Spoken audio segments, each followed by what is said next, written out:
So I'm starting the dive into the third tape, and luckily, the last four are shorter than the first two, right?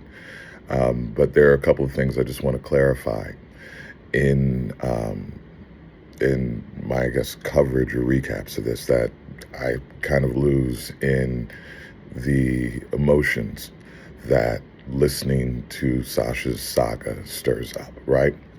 And let's be real clear, right? This is not a witch hunt in the partisan politics sense, right? Um, this is a very careful, meticulous recounting of the traumas that Sascha endured. If anyone's wondering, for example, why Trump stood out as much as he did, it wasn't just because of the evil that he perpetrated, but because when he was doing this, he wasn't the Trump that we all know and fucking loathe now. He was, I won't say baby Trump, but that meant that that name didn't carry quite the same weight. So it wasn't whispered, it wasn't murmured, it was repeated over and over again. And as a parent, and as anyone who's been around or worked with small children knows, the way you get something to stick at that age is repetition.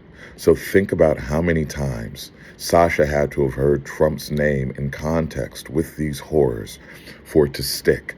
And don't get it twisted, like there are countless horrors that Sascha endured. But that level of repetition ought to tell you this wasn't just a one-off thing.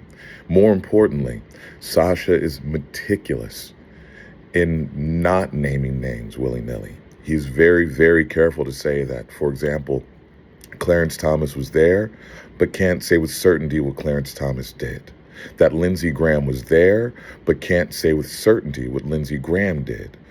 It's implied heavily because, you can't necessarily know. He couldn't necessarily know, can't recall all of the horrors, because at some point you got to shut some shit out just to fucking survive. So this isn't some scattergun, approach. This isn't just throwing shit to see what sticks. Sascha is very clear, very precise. That's one of many reasons why I believe Sascha, why I stand with Sascha.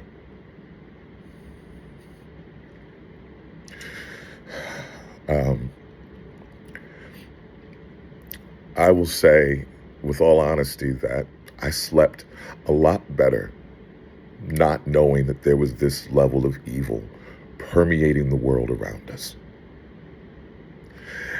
And to anyone who wants to, say, oh, it's a conspiracy, oh, it's a Democratic hoax,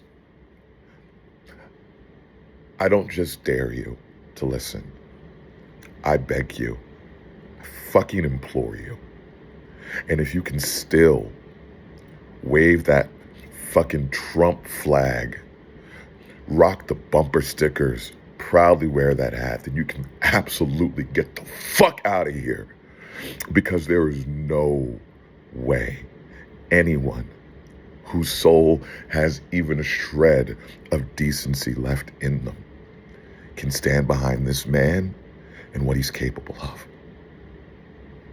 And we're talking about someone who killed puppies in front of a child as fucking foreplay to sexual assault.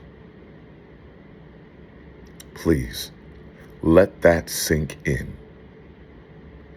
Right now, we're dealing with the kind of depraved, disgusting individual who not only will kill a fucking puppy, but do it to hurt a kid, to make raping the kid that much more traumatic. Really, fucking sit with that.